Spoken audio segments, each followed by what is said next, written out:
नमस्कार। वक्त बड़ी बहस का है। मैं हूं राजेश कुमार। देश में हर रोज लगातार 3 लाख से ज्यादा कोरोना के मामले आ रहे हैं और लगातार बढ़ते हुए केस के चलते अस्पतालों को स्वास्थ्य व्यवस्थाओं पर दबाव भी बढ़ रहा है। और इस दबाव के बीच देश के तमाम राज्यों में कई अस्पतालों में ऑक्सीजन की किल्लत हो रही है।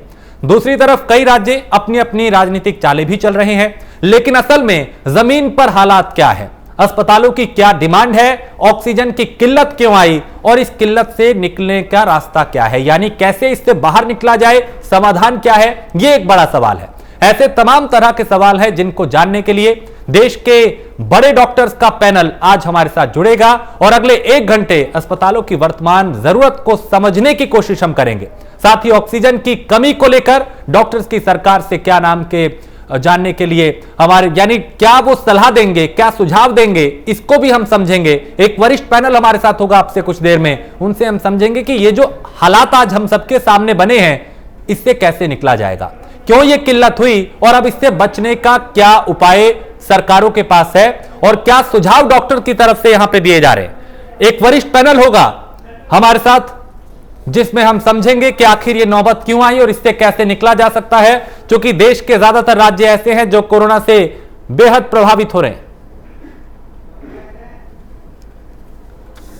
और हमारे साथ एक वरिष्ठ पैनल इस वक्त जुड़ चुका है जिनसे हम समीक्षा करेंगे, समझेंगे, जानेंगे कि उनके सुझाव क्या है, उनकी राय क्या है, उनका नजरिया क्या है और कैसे देश को इस हालात से निकाला जा सकता है, कैसे बचा जा सकता है। हमारे साथ डॉक्टर विनय अग्रवाल है जो कि एक्स प्रेसिडेंट है आईएमए के। इसके अलावा डॉक्टर विजय अग्रवाल है, प्रेसिडेंट है चाहू के, और डॉक्टर नरेंद्र सहगल है, सेक्रेटरी है वो एएचपीआई दिल्ली स्टेट चैप्टर के। इसके अलावा डॉक्टर अजय बेदी है जो कि सेक्रेटरी है डीएमए नर्सिंग होम फॉर्म के। आप सभी का बहुत स्वागत है प्राइम न्यूज में। और सबसे पहले मैं डॉक्टर विजय अग्रवाल आपके पास आऊंगा कि ये जो हमारे सामने हालात बने हैं, क्या वजह थी कि इस तरह की किल्लत बनी और अब इससे निकलने का विकल्प क्या हो सकता है।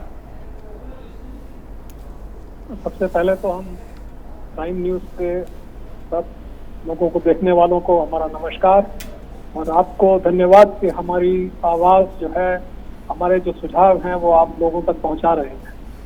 तो सबसे बड़ी बात यह है कि सडनली हमने देखा कि जो हमारे केसेस हैं, जो कोविड के केसेस हैं, उसमें कोई शक नहीं है कि वो एकदम सुनामी की तरह से बढ़े। और जो अर्ली उसके जो संकेत कह लीजिए कि जो हमें उठा लेने चाहिए थे, उनको उठाने में थोड़ी देर हुई, लेकिन इसमें कोई शक नहीं कि उन केसेस को बढ़ने से हमारे यहाँ ऑक्सीजन की जो खपत है जी, उसमें एक बहुत अधिक तादाद में बढ़ोतरी हुई। अब कई दिन हो गए और सबसे बड़ी बात क्या है कि हम लोग ये सोच रहे थे कि जो हमारा सरकारी लोग जो लगे हुए हैं वो इस समस्या को कहीं ना कहीं पर उसका हल ढूंढेंगे, लेकिन हमारे सामने जो हमें चीज देखने में आई कि कहीं ना कहीं पर जो लोग ग्राउंड रूट पे जुड़े हुए हैं, जो लोग अपना अस्पताल चला रहे हैं, छोटे और मीडियम वर्ग के जितने भी अस्पताल चला रहे हैं, उनकी राय को, उनकी आवाज को साथ में नहीं लिया जा रहा। इसलिए कई बार जो नीतियां ऊपर से बनाई जाती हैं और उनको साथ में जो लोग नीचे के लेवल पे काम कर रहे हैं, यदि आप उनको साथ में नहीं लेंगे तो हम कई बार सही निर्णय नहीं ले पाते हैं। तो हमारे विचार से ये एक मुख्य आज के दिन में बाधा है और इसीलिए हम लोगों ने महसूस किया कि जो हमारा प्रोफेशन है वो एक व्यक्तिगत रूपों में, अलग अलग रूपों में, कोई अस्पताल के कोई जो अधिकारी हैं वो आकर के टीवी चैनल्स पे अपनी अपनी बात बोल रहे हैं जी।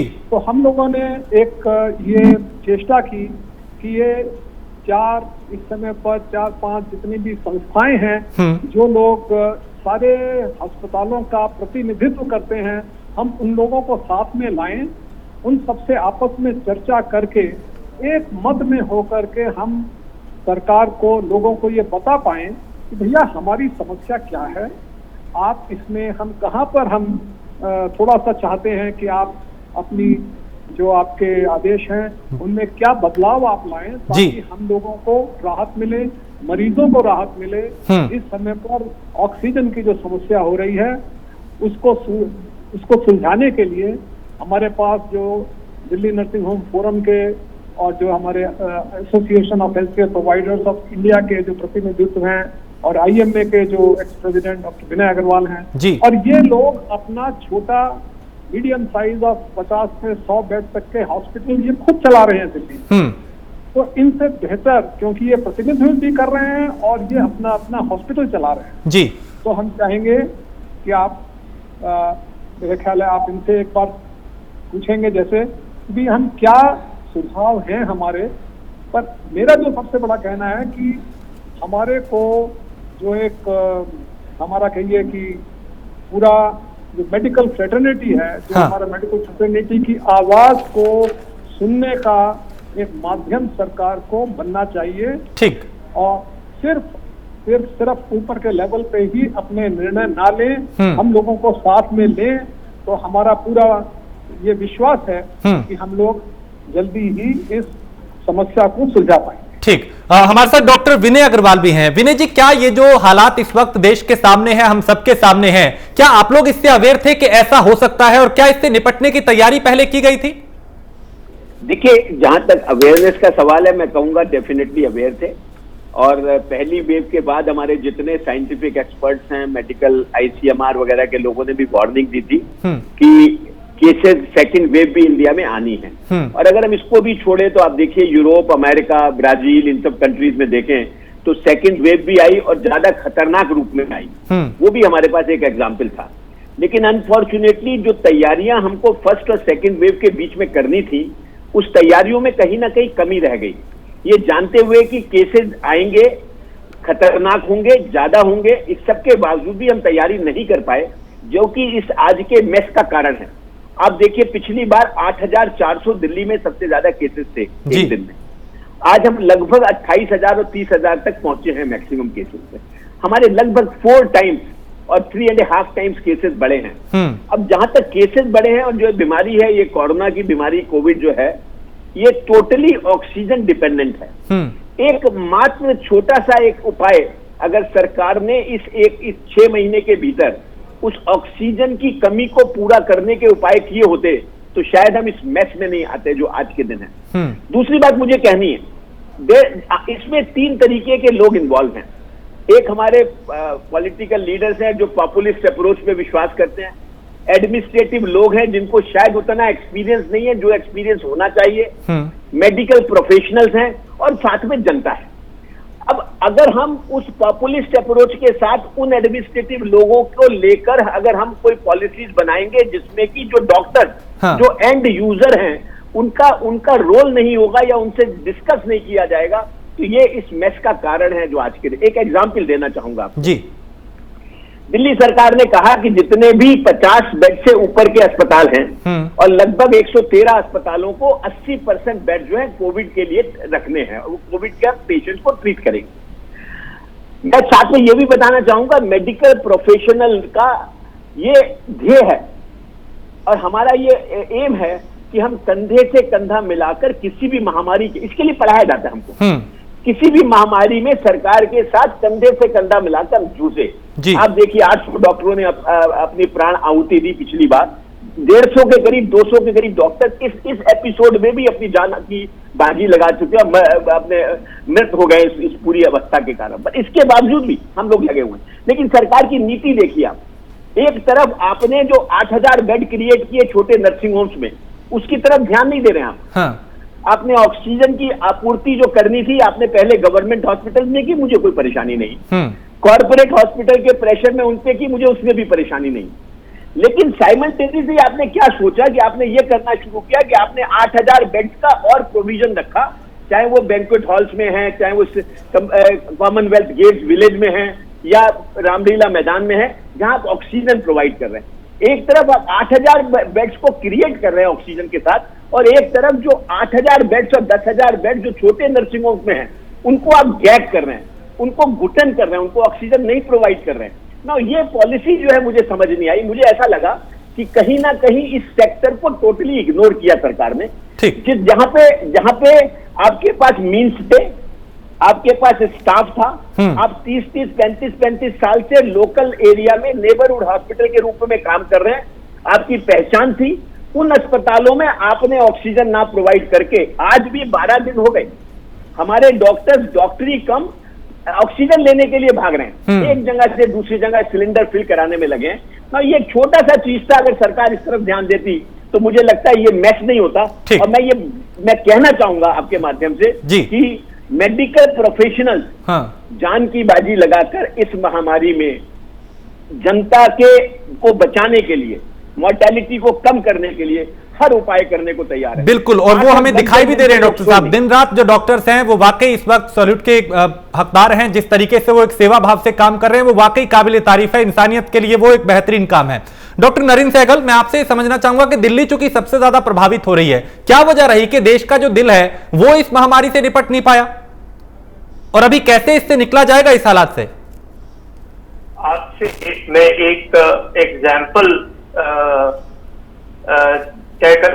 शेयर करना चाहूंगा। जी जरूर। कि 12 दिन पहले जब ये महामारी ने अपना रूप पकड़ा, उस स्टेज के बाद आज 12 दिन से हम केवल ऑक्सीजन के लिए हर तरीके से कमी को पूरा करने के लिए पूरी कोशिश कर रहे हैं।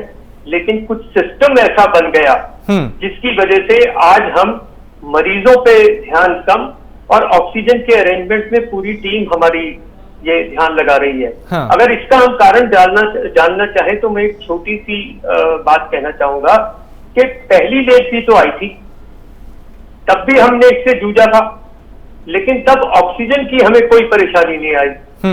और उसके कारण क्या है, कहां हम अब गलत हुए कि ये प्रॉब्लम आई? पहली बात तो नंबर ऑफ केसेस बहुत बढ़ गए, ऑक्सीजन की जरूरत बहुत बढ़ गई। अब जब जरूरत ज्यादा बढ़ी तो मुझे लगता है हाहाकार सुनने के बाद सरकार ने कहीं इस सिस्टम को थोड़ा सा इक्विटेबल और ठीक करने के वजह से शायद कुछ ऐसे डिसीजंस लिए जिसकी वजह से ओवरनाइट सारी की सारी ये जो चेन है ये डिसरप्ट हो गई। एक ऑर्डर निकाला गया जिसमें हर एक के लिए एक वेंडर अलॉट कर दिया गया कि आपको अब ऑक्सीजन वहां से मिलेगी। अब ये शायद किसी ने डेप्थ में नहीं देखा कि ऑक्सीजन तो लिक्विड ऑक्सीजन भी होती है और गैस भी होती है।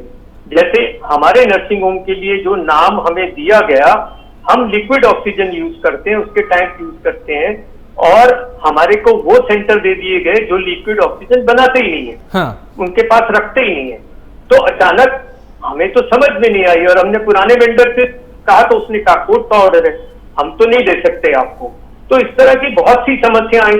फिर अब हम भागने लगे कि जो हमें नया वेंडर है, जब तक हम इस ऑर्डर को करेक्ट नहीं करवाते हम नए वेंडर के पास जाएं। वहां पता चला 16-16 घंटे लंबी लाइन है। जहां पे हम जाएंगे हमारे पास ज्यादा सिलेंडर का इंतजाम नहीं था। ऐसे मौके पे सिलेंडर तो सब जनता ने खरीद लिए।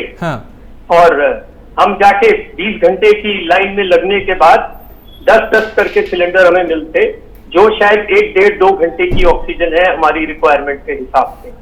तो यहाँ पे डिसरप्ट हुआ। अब यहाँ पे डिसरप्ट होने के बाद, बहुत मेहनत करने के बाद, जब हमने अपने वेंडर का नाम वापस जलवा पाए, उनको सारी बात समझा के, तब तक हमने रियलाइज किया कि अगर 800 मीट्रिक टन की दिल्ली में जरूरत है और यहाँ है ही 450 टन, तो वो कहीं ना कहीं तो किसी ना किसी के हिस्से की तो ऑक्सीजन कभी कहीं जाएगी, कभी कहीं जाएगी। और अपने हार्ट की जो नसें हैं उनको नैरो करके बैठे हैं हम और हमारी टीम।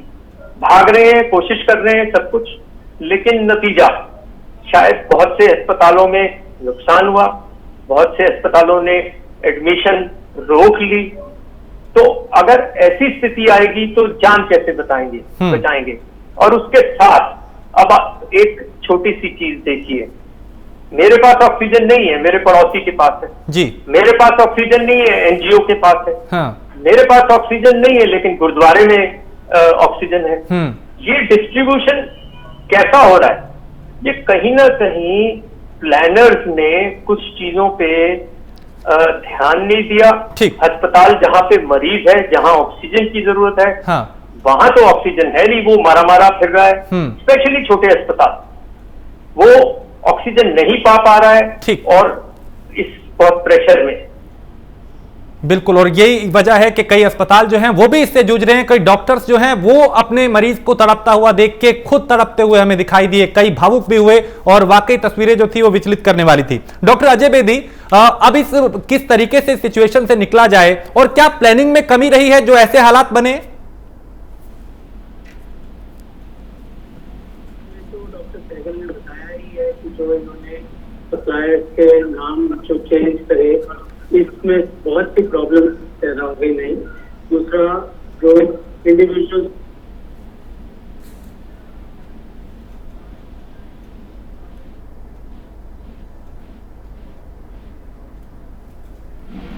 डॉक्टर अजय बेदी, अभी आपकी आवाज ठीक से नहीं पहुंच पा रही, मैं दोबारा आपके पास आऊंगा। फिलहाल आपकी आवाज ठीक से नहीं पहुंच पा रही।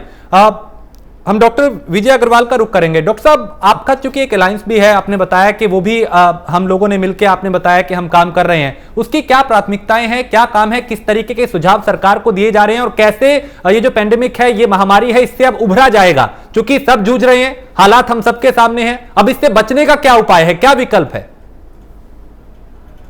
सबसे बड़ा विकल्प यही है कि हमें हर तरीके की बाउंड्रीज को तोड़ करके एक साथ मिलकर, एक साथ एकजुट होकर के सॉल्यूशंस को क्रिएट करना है। सिर्फ हम सोचें कि हम ऑल इंडिया इंस्टीट्यूट के मान लीजिए जो अधिकारी हैं, उन लोगों को एक छोटे हॉस्पिटल्स को चलाने में या उनकी क्या समस्याएं हैं उनको नहीं पता है, इसलिए वो अपनी समझ से ठीक कर रहे हैं, वो कुछ गलत नहीं कर रहे हैं अपनी तरह। लेकिन कमी क्या है कि हम साथ में यदि नहीं बैठ पाएंगे तो हम लोग एक सही निर्णय नहीं ले पाएंगे। हमें हर तरीके के लोगों की, और खासकर इसीलिए जो ये संस्थाएं हैं, इनके रिप्रेजेंटेटिव्स को साथ में लेकर के तो हमने ये चेष्टा की है। अदरवाइज क्या है कि ये जितनी भी संस्थाएं भी हैं वो कई बार अपने अपने कॉन्स्टिट्यूएंट के लिए हम अपनी अपनी बात बोलते हैं, कई बार वही बात मैं भी बोल रहा हूँ, वही बात दूसरा भी बोल रहा है, लेकिन उसमें थोड़ा बहुत भी यदि अंतर होता है जी तो लोगों में कंफ्यूजन होता है।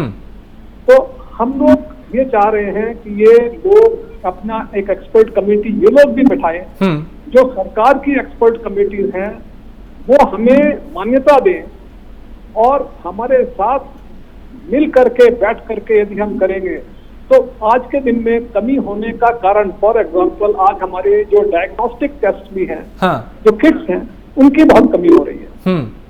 अब उनकी कमी का कारण क्या है कि हर व्यक्ति ने ये सुन लिया कि डी डाइमर होना चाहिए, IL-6 होना चाहिए, ये टेस्ट होने चाहिए, CRP होना चाहिए।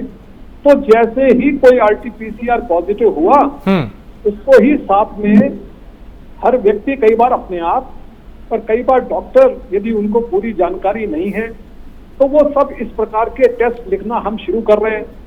तो जिसके कारण जिन व्यक्तियों में खासकर ये टेस्ट होने चाहिए उनको वो टेस्ट किट्स नहीं मिल पा रही हैं, और मिल पा रही है तो उनके रिजल्ट हमें आज ये हालत आ गई कि मैं आज RT-PCR टेस्ट कराऊं और उसका रिजल्ट यदि मुझे 3-4 दिन बाद मिलना है तो ये तो बहुत ही हास्यास्पद काइंड ऑफ हो गया। और इसको हमें दूर करने के लिए हमने कहा कि भाई ये सारे संस्थान के लोग बैठे जी, हम लोग मिल करके एक गाइडलाइन पेशेंट्स के लिए, होम केयर के लिए, डॉक्टर्स के लिए जो बनाई भी हुई है, सरकार ने भी बनाई है। सरकार बना देती है कि जी इतना ऐसा हो तो आप हॉस्पिटल में एडमिट होइए, और ग्राउंड रूट रियलिटी तो ये है कि मैं हॉस्पिटल में, मेरे बेड ही नहीं है जी, उस समय पे मैं क्या करूं। तो कहीं ना कहीं पे पहली चीज जो मुझे लग रही है कि हम लोगों को, इन लोगों को, इस जो लोग जमीन से जो जुड़े हुए हैं इनके साथ बैठना बहुत जरूरी है। ये इस तरह की बात हो रही है जैसे कि सडनली हमने बड़े अच्छे कानून बनाए किसानों के, लेकिन जो किसान है वो धरने और मोर्चे पे बैठ गए। अनफॉर्चुनेटली हम लोग जो है, ये डॉक्टर्स जो ये काम कर रहे हैं, हम इस प्रकार का, हम लोग तो अभी भी बगैर ऑक्सीजन के, बगैर दवाइयों के, बगैर किट्स के लोगों की गालियां सुन रहे हैं और हर प्रकार से अभी भी लगे हुए हैं। लेकिन हम चाहते हैं कि हमारी बात आपस में बैठ के हम लोग एक इस बड़ी जो समस्या सर के ऊपर आई हुई है जी, इसको मिलजुल के ही सुलझाया जा सकता है। हाँ। ऐसा हमारा मानना है। हमारे पास एक्सपर्ट्स हैं जो लोग ग्राउंड रूट से जुड़े हुए हैं और कोई फर्क नहीं है। नीति आयोग का अपना काम है, आयुर्विज्ञान संस्थान का अपना काम है, ICMR का अपना काम है, पर अनफॉर्चुनेटली ये लोग जब तक जमीन से जुड़े हुए लोगों को साथ में नहीं लेंगे, ये ठीक निर्णय नहीं ले पाएंगे, या उनको जो कारण हम बता रहे हैं। ठीक, आज जितने भी इस प्रकार के निर्णय हो रहे हैं, इवन हम बात कर सकते हैं लॉकडाउन की बात करें, कुछ बात करें। हाँ। आज के दिन में हम लॉकडाउन की बात करें, और जो मेरा पहला लॉकडाउन था उसमें इनको फर्क समझ में आना चाहिए कि हमारे पहले लॉकडाउन में इतने लोग संक्रमित नहीं थे, तो मैं घर में रह सकता था। आज के दिन लगभग हर तीसरे चौथे घर के अंदर लोग संक्रमित पड़े हुए हैं। बिल्कुल। और वो व्यक्ति क्या सब्जी लेने नहीं जाए, दवाई लेने नहीं जाए, हाँ। आप सारी सप्लाई चेन को उठा के ठप कर देंगे यदि आज के दिन में आप कोई एक इंटेंसिव लॉकडाउन की बात करते हैं। ठीक है। डॉक्टर अजय बेदी, अब इस पेंडेमिक से कैसे निकला जाए? और जो किल्लत एक बड़ी बनी हुई है वो है ऑक्सीजन की, क्योंकि रोजाना 3 लाख से ज्यादा मामले आ रहे हैं। अब व्यवस्थाएं तो पूरी तरीके से चरमरा चुकी हैं, तो अब क्या विकल्प बचता है कि देश को बचाया जाए, लोगों की जान को बचाया जाए? अपनी तरफ से तो पूरी कोशिश कर रही है इस टाइम पे कि ऑक्सीजन सब जगह पे पहुंचाई जाए। हमें तो एक ही डिमांड है सरकार से कि ऑक्सीजन हमारे डोर स्टेप पे डिलीवर की जाए, ताकि हम पेशेंट्स को बचाने में ज्यादा टाइम लगाए। हाँ। ना कि ऑक्सीजन जैसी दवा। मैं तो ऑक्सीजन को 100% दवा बताऊंगा इन पेशेंट्स के लिए। कोविड पेशेंट्स और दवाइयों के बिना चाहे बच सकते हैं या ना बचे, बट ऑक्सीजन बहुत ही जरूरी है उनको बचाने के लिए। हाँ। At any level, any severity of disease. तो हम तो सरकार से यही बोलेंगे कि उनका सारा सिस्टम डिस्ट्रीब्यूशन का और लॉजिस्टिक्स का बिल्कुल तय होना चाहिए, और कंटिन्यूस सप्लाई हर नर्सिंग होम को मिलनी चाहिए, जो कि कोविड हॉस्पिटल की तरह काम कर रहे हैं, जिनमें 50-50 पेशेंट्स मिनिमम है आज की डेट में। हर नर्सिंग होम में 40 से 50 पेशेंट कोविड के इस टाइम पे मौजूद हैं। उनमें से कम 8 से 10 ICU बेड्स में होते हैं, जिनको कि आप मान लीजिए 20-25 लीटर ऑक्सीजन पर मिनट देनी ही पड़ती है उनकी जान बचाने के लिए। और ये सिलसिला 1 दिन 2 दिन का नहीं होता है, कई बार तो ये 10 दिन 12 दिन भी हमें दे के ग्रेजुअली हमें कम करनी पड़ती है ऑक्सीजन। तो इतनी यूजेज के लिए इट बिकम्स की रिस्पॉन्सिबिलिटी है ये सरकार की कि लॉजिस्टिक्स इससे तय करके हमारे डोर स्टेप पर हमें ऑक्सीजन मिलनी चाहिए जी। एट द सेम टाइम ये देखा गया है कि जब से कोविड आया है तब से government has come out with so many regulation, इतनी सारी स्टैटिस्टिक्स और इतनी सारी आवरली बेसिस पे ये हमारे से डिमांड कर रहे हैं कि ऑक्सीजन सिलेंडर अब कितने हैं आपके पास, कितने पेशेंट हैं, कितने जो भी पेशेंट आया उसकी डिटेल भेजिए, कहाँ से आया, उसका RT-PCR पॉजिटिव है नहीं है, उसकी भी लोड कीजिए, उसको ये लोड। इस चीज में अब जैसे छोटे हॉस्पिटल्स के लिए इसमें 2-3 आदमी को अलग से लगाना it becomes difficult in such a time जब हमें हर व्यक्ति, जो भी मेरा एम्प्लॉई है, he is an important person in helping in the treatment of the patient. ठीक। दवाइयों की इतनी ब्लैक मार्केटिंग हुई है पिछले 10-12 दिनों में, हाँ। जो कि कभी सोचा नहीं जा सकता कि एक रेमडेसिविर का इंजेक्शन जो 2,500-3 हजार का आता है मुश्किल से, वो 35-40 हजार का बेचारे पेशेंट खरीद के लाए हैं। तो कहीं कहीं ये कमी तो डिस्ट्रीब्यूशन सिस्टम की है, यूज तो इसमें हॉस्पिटल में होना है। आपने कह दिया कि हॉस्पिटल को हम देंगे नहीं, और पेशेंट फॉर्म भरवा के लाए, वो लाइनों में खड़ा हो, तो आप सोच सकते हैं कि ऑटोमेटिकली ये ब्लैक मार्केटिंग को बढ़ावा देने, यानी पॉलिसी बनाने में कहीं ना कहीं चूक हुई है। बिल्कुल, जो जिसका खामियाजा जो है वो हम सबके सामने है। अब बिल्कुल डॉक्टर साहब, आपने जो बातें कही वो बेहद महत्वपूर्ण है। आप सभी जो तर्क दे रहे हैं, जो सुझाव दे रहे हैं, वो इस वक्त बेहद जरूरी है। जो हालात कोरोना से बने हैं, जो ऑक्सीजन की किल्लत हो रही है, उस पर हमारे साथ देश के जाने माने डॉक्टर्स का एक वरिष्ठ पैनल इस वक्त जुड़ा हुआ है, जिनसे हम समझ रहे हैं कि आखिर अब इस पैंडेमिक से, इस महामारी से कैसे निपटा जाए, कैसे निकला जाए। डॉक्टर विनय अग्रवाल, हमने तमाम दूसरे डॉक्टर्स जो हमारे साथ हैं उनसे बात की, लेकिन अब मैं आपका रुख करूंगा और आपसे ये समझूंगा कि ये जो अब हालात है इससे निपटने में कितना वक्त लगेगा। सर, 3 लाख से ज्यादा मामले रोजाना आ रहे हैं और हॉस्पिटल में बेड नहीं है, ऑक्सीजन की कमी बनी हुई है, लोगों की जान जा रही है। समाधान क्या है? कब तक हालात सुधरेंगे? कब तक ये मामले नीचे आएंगे?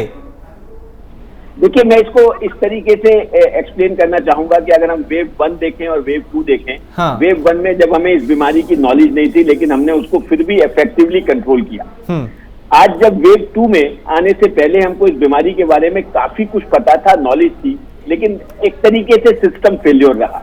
हमें अब उस सिस्टम फेल्योर के बारे में कम बात करके उस सिस्टम फेल्योर से निकलना होगा, उससे बाहर आना पड़ेगा। और उसको आने के लिए मैं सोचता हूँ कि सबसे पहले गवर्नमेंट को, जो जितनी भी हमारी मेडिकल एसोसिएशंस हैं, उन सबके साथ बैठकर प्रॉपर एसओपीज निकालने पड़ेंगे। आज अनफॉर्चुनेटली क्या हो रहा है कि सरकार प्रॉपर एसओपीज देने के अलावा आज नेगेटिव कैंपेनिंग में लग गई है।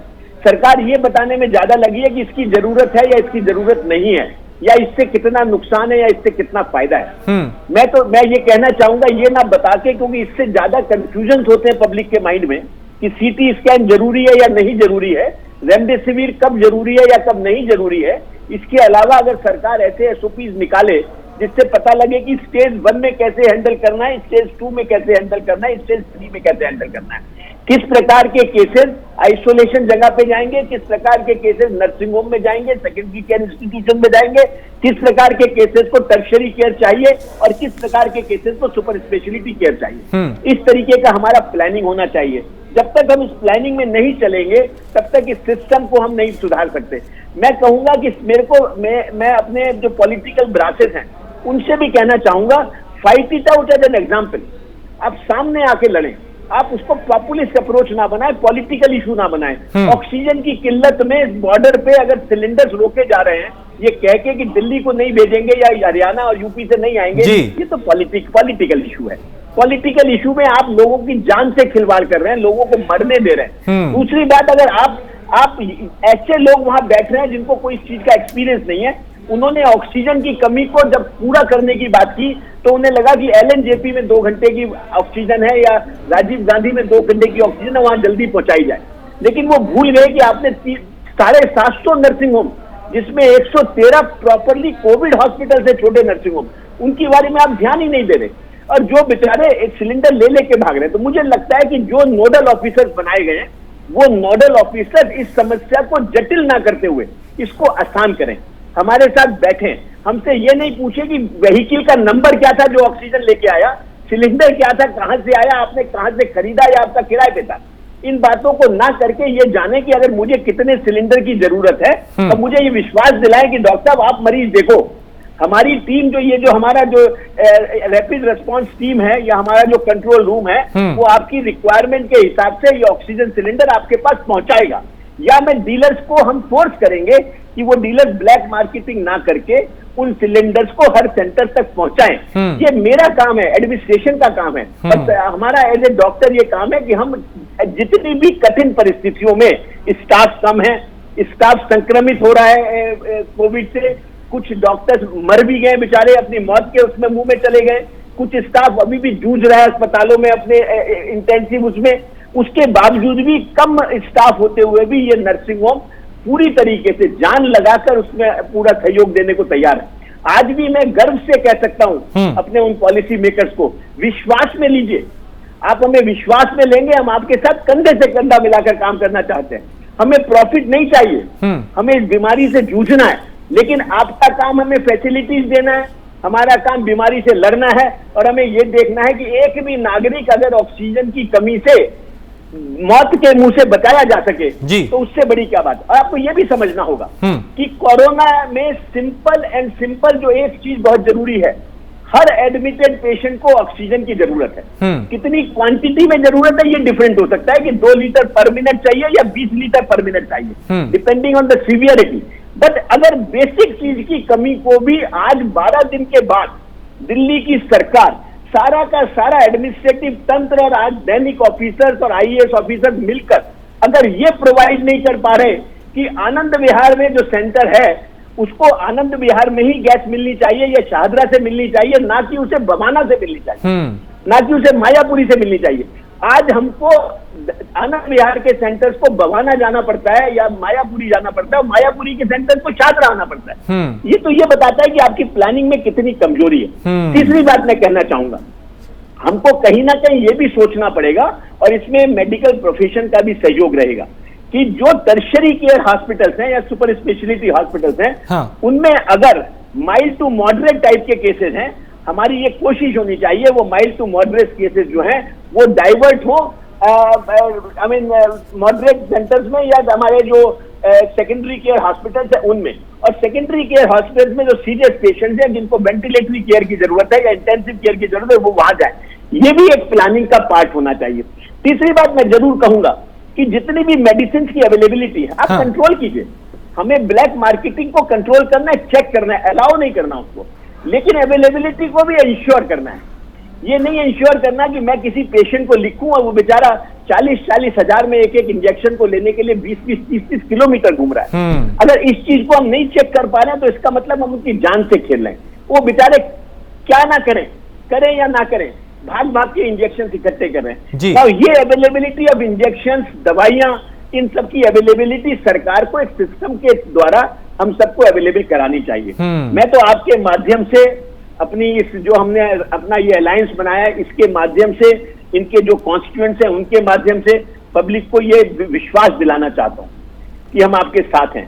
एक जान अगर जा रही है तो उसके लिए हमारे दिल में दर्द है और हम उस सिस्टम को ना कोसते हुए पूरी जान की बाजी लगाकर हम उस जान को बचाने के लिए कोशिश कर रहे हैं। सरकार से भी प्रार्थना है, बिल्कुल आइए मिलजुल कर कंधे से कंधा मिलाकर काम करें। आप अपना काम करें, हम अपना काम करें, हमारा स्टाफ अपना काम करे और वो नागरिक जो है वो उस कॉन्फिडेंस से हमारे पास आए कि मैं यहाँ पर आया हूँ तो मेरी जान बच सकती है। ये बेहद जरूरी है डॉक्टर साहब, जो आपने बात कही ये बेहद जरूरी है, क्योंकि अब भरोसा जो है वो डगमगाने लगा है आम लोगों का भी और हर किसी का, क्योंकि जिस तरह की हालात बने हुए हैं उससे सबका भरोसा डगमगा रहा है। डॉक्टर नरेंद्र सहगल, एक साल पहले जब पहली वेव आई थी तब उससे निपटा गया था, हालात हालांकि बिगड़े जरूर थे लेकिन उस पर बहुत जल्द काबू पा लिया गया था। लेकिन इस एक साल का जो अनुभव और तैयारियां थी, क्या वो काम नहीं अब आ रहा जो अब एक बार फिर बेकाबू हो चुका है हालात? मेरे ख्याल में जो फर्क है उस वेव में और इस वेव में वो रिसोर्सेज का है। तब जितनी हमें ऑक्सीजन की जरूरत थी वो पूरी हुई। आज हमें दिख रहा है कि जितनी ऑक्सीजन चाहिए शायद उसकी आधी है। अब ऑक्सीजन से तो कोई भी मरीज 2-3 मिनट का गैप तो शायद सह लेगा, लेकिन उससे ज्यादा वो गैप कैसे सहेगा? और अगर एक अस्पताल के पास ऑक्सीजन नहीं है तो वो मजबूरी में क्या करेगा? वो मरीजों को लेना बंद कर देगा और मना करना पड़ेगा उसको, जिससे बुरी कोई बात नहीं हो सकती। तो मेरा मानना यह है कि सरकार को इस वक्त बिल्कुल जैसे किसी के साथ लड़ाई की हम तैयारी करते हैं, वो तैयारी करके इस ऑक्सीजन को, इंडिया जैसी कंट्री को अगर वो आज चाहें कि दिल्ली में हमें 400 टन एक्स्ट्रा ऑक्सीजन चाहिए तो मुझे नहीं लगता ये कोई इतनी बड़ी बात है। अनफॉर्चुनेटली इस साइड जो दिल्ली के साइड के आसपास के स्टेट्स में इनमें ऑक्सीजन बनाने के प्लांट्स हैं लेकिन वो छोटे हैं। मेजरली जो ऑक्सीजन बनती है शायद वो महाराष्ट्र में, गुजरात में और साउथ में बनती है।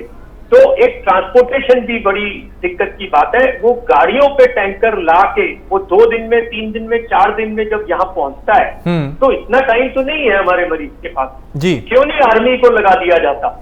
इसके साथ साथ क्यों नहीं कुछ इनोवेटिव आइडियाज का इम्प्लीमेंटेशन ज्यादा अच्छे से करा जाए?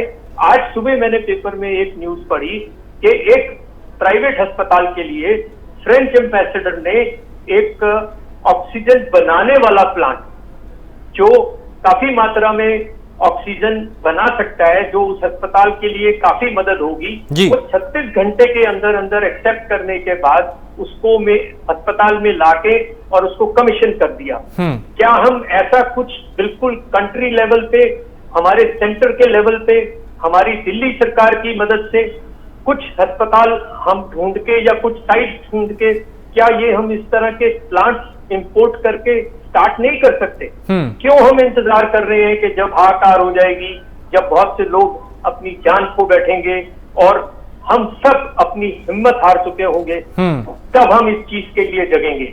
उसी तरीके से दवाइयां हैं जो अब या तो है नहीं, या जो कॉमन दवाइयां, स्टीरॉइड जैसी दवाइयां भी जो है जो बहुत अहम है इसके इस्तेमाल में, वो भी बाजार से गायब होती चली जा रही हैं। तो रिसोर्स एक ऐसी चीज है, अगर वो मेरे पास नहीं होगी तो मैं लड़ाई कैसे लड़ूंगा। तो बहुत जरूरी है कि बहुत हाई लेवल पे डिसीजन हो, हमारी जहां पे जरूरत है हमसे बात करी जाए कि कहाँ दिक्कत आ रही है, और इनके अहम फैसले और एकदम अर्जेंट प्रोक्योरमेंट हमारे पास आनी चाहिए, ये बहुत जरूरी है। और अगर जो अब हम आज के दिन हम एक्स्ट्रा बेड ऐड करने की कोशिश कर रहे हैं, मेरा मानना ये है कि बहुत से जो छोटे अस्पताल हैं अगर उनको भी इन्वॉल्व करा जाए, मतलब अगर 500 550 नर्सिंग होम अभी भी बाकी हैं जिनके 50 से कम बेड हैं, और उनको भी हम किसी तरीके से एनकरेज करें, इंसेंटिवाइज करें और उनसे भी मदद मांगे, तो आज कोई मना नहीं करेगा। ये एक ऐसा डिजास्टर है जिसमें हम सबको मिलके काम करना है और हम तो कर रहे हैं, लेकिन हमें सपोर्ट चाहिए।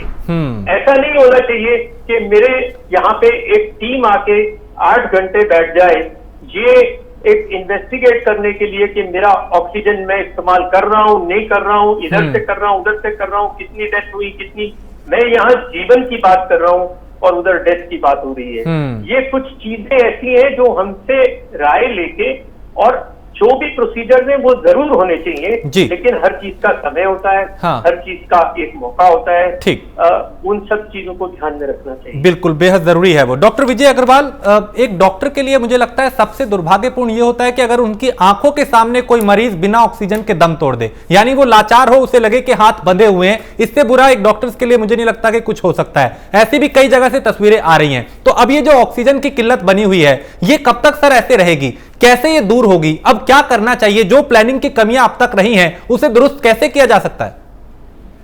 देखिए, ऑलरेडी आपके सामने काफी सारी बातें इस बात के ऊपर आई हैं कि हमें उसके लिए क्या करना है। इसमें कोई शक की बात नहीं है कि अगले 2-3 दिनों में भी यदि हम इन चीज को नहीं हम ठीक कर पाएंगे तो कुछ जानें हम लोगों को इस चक्कर में गंवानी पड़ेंगी। लेकिन एक और चीज दुर्भाग्यपूर्ण हो रही है कि वो इस सब चीजों के कारण एक इतना डर का माहौल पैदा हो गया है कि आप समझिए कि इस बीमारी में लगभग 90% लोग, 85 से 90% लोग बगैर किसी दिक्कत के, किसी और दिक्कत के इसमें से बाहर आ रहे हैं और आ जाते हैं।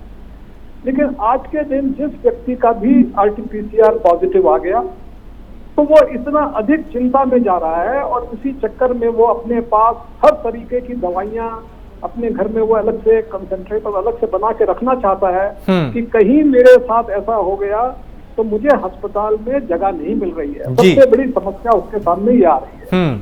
और इसलिए हम मीडिया से भी एक गुजारिश करेंगे कि कई तरीके के जो भयावह इस प्रकार के जो दृश्य होते हैं कि साहब शमशान घाट में ये हाल हो रहा है, ICU वार्ड में ये हाल हो रहा है, कुछ उस प्रकार की बातें जो हैं उससे एक भय का वातावरण हमें नहीं पैदा करना है, क्योंकि ये जो समस्याएं हैं जो एडमिनिस्ट्रेटिव हैं, ऑक्सीजन की हैं, इसमें कोई जादू की छड़ी है नहीं किसी के पास जो आज कर दे और आप कहिए कि 3 घंटे में वो सफा हो गया। लेकिन इस दौरान में हमें एक पॉजिटिव वातावरण अपना बनाए रखना है लोगों के दिल दिमाग में कि भाई ये समस्या से आप आराम से निकल पाएंगे।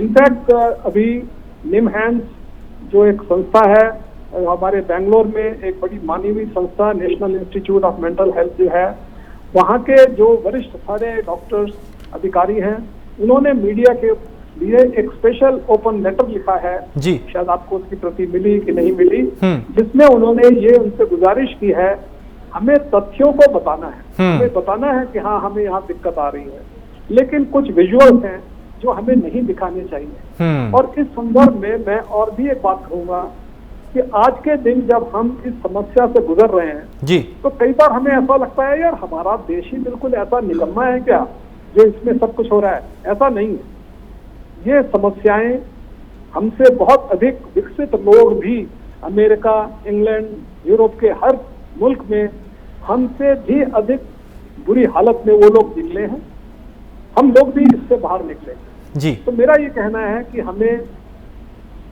एडमिनिस्ट्रेशन के साथ मिलकर के इन समस्याओं को जूझना है, लेकिन साथ ही हमें एक जो पैनिक हमने एक देश में, एक कॉमन मैन में एक पैनिक बन गया है, उसको हमने कैसे उसके ऊपर एक ब्रेक लगानी है, ये भी एक जरूरी एक एंगल है मेरे हिसाब से। डॉक्टर अजय बेदी, चूंकि अब लोग इस कदर डर चुके हैं, एक डर का माहौल तो है ही, और उसमें यह है कि अगर कोई पॉजिटिव हुआ भी तो उसे सबसे पहले ये चिंता सताने लगती है कि अब ऑक्सीजन कहां मिलेगी, अब बेड कहां मिलेगा, अब किस अस्पताल में जाऊं, जबकि हकीकत यह है कि बहुत से लोग घर में रह के भी ठीक हुए हैं और रोजाना हो भी रहे हैं। तो ऐसे लोगों को आपकी तरफ से क्या सुझाव होगा? ऐसे लोगों के लिए मैं तो यही सुझाव दूंगा कि आप अपने लोकल जो भी आपका डॉक्टर है क्वालिफाइड, उसके टच में रहिए, उससे आप डेफिनेटली जाके प्रॉपर प्रिस्क्रिप्शन बनवा के सारी दवाइयां लेते रहिए, और जिस तरह से वो आपको सजेस्ट करे उस तरह से अपनी केयर करिए कि कितना टेम्परेचर हो तो क्या दवाई लेनी है, कौन सी दवाई नहीं खानी, और पल्स ऑक्सीमीटर लगा के ऑक्सीजन का लेवल देखते रहना है, किस समय आपको रिपोर्ट करना है। ये सारी चीजों को अगर कोई आदमी ध्यान से इसका पालन करता रहेगा तो I think 75% of the patients can be treated properly at home. ये जो डर आ गया है कि मुझे बुखार हुआ है, मुझे तो एडमिट होना है, हर तीसरे दिन ही पहुंच जाता है कि जी आप मेरा टेस्ट भी करा दो, टेस्ट नहीं हो रहा जी, टेस्ट भी बहुत कम हो रहा है, तो इससे भी एक पैनिक सिचुएशन की क्रिएट ना हो, इसके लिए तो मैं आपके मीडियम, आपके चैनल के माध्यम से कहना चाहूंगा कि किसी को भी पैनिक सिचुएशन में ना जाके अपने जो भी लोकल आपका डॉक्टर है उससे कांटेक्ट करें, ओपीडी से ट्रीटमेंट शुरू करें, थोड़ा सा धैर्य रखें, और जैसे ही कोई स्थिति खराब हो तब आप हॉस्पिटल को अप्रोच करें। इससे हॉस्पिटल का लोड भी काफी कम हो जाएगा, अनरिक्वायर्ड जो एडमिशन है वो कम हो जाएंगी और पैनिक सिचुएशन कंट्रोल में रहेगी। इसके अलावा सर ये डेफिनेटली आई कैन से कि सब डॉक्टर जितने भी हम लोग काम कर रहे हैं, हमारा सिर्फ एक ही मकसद है कि हमारा पेशेंट ठीक हो, किसी तरह की क्षति न पहुंचे और बचा रहे। तो इन कामों के लिए अगर हमारे साथ इस टाइम पे पेशेंट्स ने भी हमारा काफी मदद करी, आई वुड से, जो हमारी ऑक्सीजन क्राइसिस में बहुत से पेशेंट्स ने हमारी मदद की कि हमारे से सिलेंडर्स ले जाके भरवा के लेके आए हैं कि भाई इतने सारे पेशेंट्स हैं, इनके लिए जरूरत है। अपने अपने पेशेंट्स के अलावा भी ये इन्होंने किया है। अगर यही ऑक्सीजन हमें ऑटोमेटिकली मिल जाएगा तो किसी को भी कोई चीज करने की जरूरत नहीं पड़ेगी और ना ही पहले सिचुएशन क्रिएट होगी। एक और भी अपील करना चाहूंगा कि आज के दिन बहुत से हमारे भाई, हमारे और प्रवासी जो हैं बाहर से, यूएस से, यूरोप से, ऑस्ट्रेलिया से डोनेशन करना चाह रहे हैं इंडिया में किसी भी रूप में। तो इस जो भी डोनेशन हमारे यहाँ पर आ रही हैं, उन डोनेशन को हमें जो है बड़े केयरफुली उन्हें डिस्ट्रीब्यूट करना चाहिए कि ये वेस्टफुल ना हो, इनका सदुपयोग किया जा सके।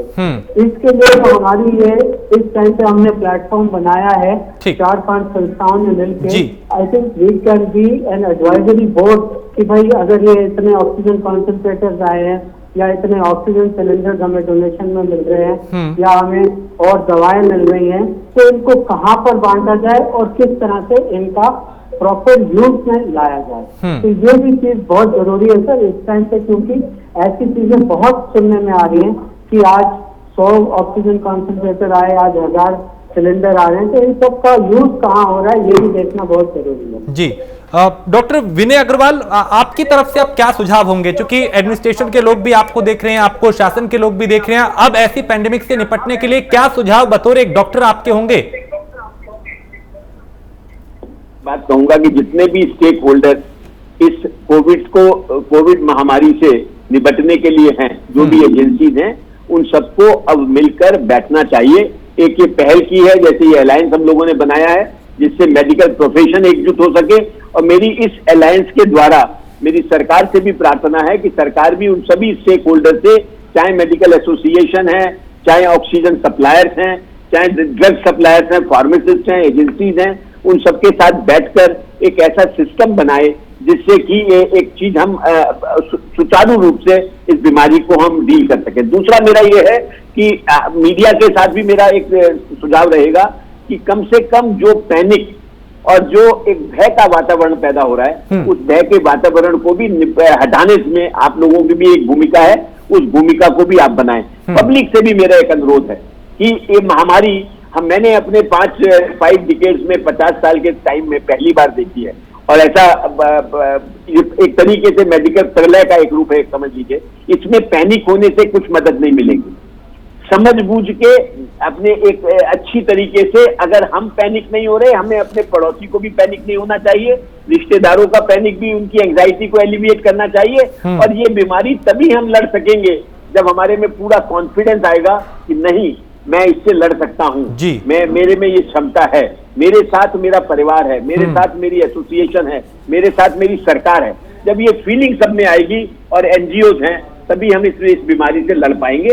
यही एक उपाय है कि आइए मिलजुल कर इस बीमारी से लड़ें।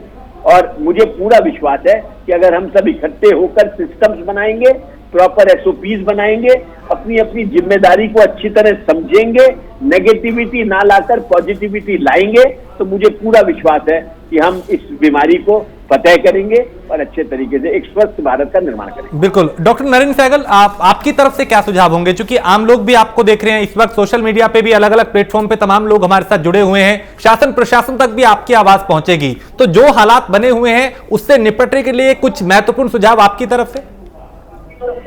मैंने हमेशा ये देखा है कि जब भी हिंदुस्तान से कोई किसी भी तरह की चिंता आती है, तो यहाँ की जनता ऐसे इकट्ठी हो जाती है कि हर बार मैं हैरान रहा कि इतने लोग, अगर हमारी बॉर्डर पे लड़ाई हुई तो लोगों ने जो डोनेशन, जो हेल्प, जो दुआएं करी उन लोगों के लिए, वो लाजवाब था। लेकिन आज के दिन जब ऐसा प्रलय हम सबके ऊपर है, तो मुझे ये नहीं समझ में आता कि कुछ लोग सिलेंडर पकड़ पकड़ के 10 गुना दाम पे, गैस को 10 गुना दाम पे डाइवर्ट करके जो अस्पतालों में जानी चाहिए उसको हर घर में घबराहट की वजह से हर आदमी भागता है, उनको भर भर के दे रहे हैं जिसका कोई काम नहीं। और दवाइयां, मतलब मुझे हैरानी है कि जब हमें ये इंडिकेशन मिली कि इस दवाई की प्रोडक्शन कम है और लिमिटेड मिलेगी, तो मैं पेशेंट को बोलूं कि आपके लिए बहुत जरूरी नहीं है, हम अगर देंगे तो अच्छा होगा, नहीं देंगे तब भी काम चलेगा। रेमडेसिविर में थोड़ी सी जैसे कुछ डिफरेंस ऑफ ओपिनियन है कि देना है कि नहीं, तो मैं आपको नहीं दे रहा, तो वो हमसे कहता है डॉक्टर साहब मैं ले आऊं, आपको कोई ऑब्जेक्शन तो नहीं, और वो 10 गुना दाम में जाके दवाई ले आता है। तो मुझे ये समझ में नहीं आता कि ऐसा क्यों कर रही है हमारी जनता। मेरा सबको एक अनुरोध है, ये रिक्वेस्ट है हाथ जोड़ के, कि हम सब पे विपदा है, कल कुछ नहीं मालूम, आप भी बीमार पड़ सकते हैं जी। आपको भी अस्पताल, ऑक्सीजन और डॉक्टर की जरूरत पड़ सकती है, अपने पड़ोसी की मदद की जरूरत पड़ सकती है। क्या आप इतने लालच में पड़ के, ये रवैया रख के इतनी हमारे पूरी जनता के लिए मुश्किलें बढ़ा रहे हैं? तो सबसे बड़ा तो ये जो होर्डिंग है, ब्लैक मार्केटिंग है, मेरा रिक्वेस्ट है कि थोड़ा सा ऊपर। बिल्कुल डॉक्टर साहब, बहुत महत्वपूर्ण आपने बात कही है, और ये बेहद जरूरी है उन लोगों के लिए जो ऐसे महासंकट में भी कालाबाजारी कर रहे हैं। बहुत महत्वपूर्ण बात आपने डॉक्टर साहब कही है। डॉक्टर विजय अग्रवाल, आपके सुझाव क्या होंगे? क्योंकि सरकार के सामने अब इस हालात से निपटने में लगता है कि कहीं रणनीति बनाने में थोड़ी चूक हुई है, जो हालात इस कदर बेकाबू हुए हैं। अब क्या सुझाव होगा और हम आने वाले कल की क्या तस्वीर देखते हैं? सर, मेरा तो ये मानना है कि इस विपदा को लड़ने के लिए सबसे अधिक जो हमारे पास हथियार है वो वैक्सीन है। तो हमें सरकार को हर संभव प्रयत्न करके वैक्सीन को अवेलेबल कराना है, और हम सब लोगों को जल्दी से जल्दी एक वैक्सीन लगवाने का सारा मुहिम हमें उठाना है। ये बहुत ही जरूरी है। इसके अंदर जरा भी चूक नहीं होनी चाहिए। ऑलरेडी हम इसके अंदर थोड़ी देर कर चुके हैं। दूसरा क्या है कि मेरे हिसाब से ऑलरेडी हम लोग मास्क लगाने में बहुत चूक करते हैं, खासकर जब हम लोग कम से कम बाहर निकल रहे हैं, बाजार जा रहे हैं। अब तो सरकार कह रही है कि भी आप घर में हो तो भी मास्क लगाइए, पर मैं ग्राउंड रूट रियलिटी यदि देखूं तो वह है कि हम कुछ बातें बोल रहे हैं, लेकिन उसका कितना पालन है इसका भी हम यदि वो लें तो मैं ये कहूंगा कि कम से कम बाहर यदि हम बाजार में हैं तो वहां पर मास्क लगाने के ऊपर हम एक सख्ती से उसका हम पालन करें और करवाएं जी। सेल्फ लॉकडाउन को हमें जनता को ये प्रेरित करना होगा कि शायद वो समय है कि जब आप अपने घर के फंक्शन, चाहे वो शादी के हो, मुंडन के हो या कोई भी धार्मिक हो, उनको हम 3 महीने के लिए मुलतवी कर दें। एक कहें कि भी कोई इस प्रकार की हम आपस में भीड़ भाड़ ना, बिल्कुल, यानी किसी भीड़ का हिस्सा ना बने। इस वक्त जो हालात हैं उसमें किसी भी भीड़ का हिस्सा ना बने। जी हाँ, तो वो एक 3 महीने के लिए, और उसके अंदर हम चाहेंगे कि हमारे राजनीतिक नेता, धार्मिक नेता भी इस मुहिम में अब सामने आए। ठीक। तीसरी बात जो मैं कहना चाहूंगा कि एक ट्रांसपेरेंसी। अब क्या है कि मान लीजिए नर्सिंग होम से आंकड़े मांगे जाते हैं, आंकड़े मांगने में कोई दिक्कत नहीं होती कि सर बहुत शॉर्ट में वक्त की कमी है सर, बहुत शॉर्ट में। हाँ, तो अब ये है कि भैया उस आंकड़े से आप कर क्या रहे हो। ठीक। तो फिजूल चीज का आंकड़ा नहीं मांगिए जिससे कि आप सिर्फ कागजों का पेट करें, उसको उससे आप जरा हटिए। यही मेरा सुझाव। बिल्कुल। डॉक्टर अजय बेदी, 20 सेकंड की आपकी टिप्पणी सर आखिर में। तो मेरा तो सुझाव, हमारे सारे प्रतिनिधि, जनप्रतिनिधि हैं हमारे, जितने हमारे लेजिस्लेटर्स हैं या हमारे एमएलए हैं, एमपी हैं, इनसे रहेगा कि ये भी अपने माध्यम से अपने अपने एरिया में सबको जागरूक करें, सबकी मदद करें और कहीं ना कहीं पर जो हॉस्पिटल कोविड केयर के लिए इस टाइम पे अपनी पूरी जी जान लगा रहे हैं उनकी भी मदद करें। बिल्कुल। वहाँ पे पेशेंट जो आता है उनको अगर हम लोग फिल्टर करते हैं कि भाई इसे एडमिशन की जरूरत है, इसको प्राइमरी केयर चाहिए, इसको सेकेंडरी केयर चाहिए, टर्सरी केयर चाहिए, वहाँ पर पेशेंट्स की थोड़ी मदद करके उन्हें अगर ये सुविधाएं अगर ये दिलवा पाए, थोड़ा सा हम ऑर्गेनाइज कर पाए तो लोगों का जो भय है वो हम कम कर पाएंगे। एंड काफी हद तक ये जो शोर शराबा और जो अफरा तफरी मची हुई है इसको कम कर पाएंगे, क्योंकि ये हमारे जनप्रतिनिधि आफ्टर ऑल जाके सबसे मिलते ही हैं जब ये इलेक्ट होते हैं, इनकी अच्छी पकड़ होती है सर अपने अपने इलाके में। बिल्कुल, इनकी जिम्मेदारी है कि बड़े पैमाने पे लोगों को जागरूक करें। बहुत शुक्रिया doctor Ajay Bedi, doctor Narendra Sehgal, doctor Vijay Agarwal और डॉक्टर विनय अग्रवाल जी, आप सभी का बहुत शुक्रिया इस चर्चा में शामिल होने के लिए, महत्वपूर्ण तथ्य रखने के लिए, बातें रखने के लिए और लोगों को, सरकार को सुझाव देने के लिए कि आखिर इस महामारी में आप कैसे बचाव करें। बेहद जरूरी है। प्राइम न्यूज भी आपसे बार बार यही अपील कर रहा है कि किसी भीड़ का हिस्सा ना बने, 2 गज की दूरी और मास्क के जरूरी के नियम का पालन करें।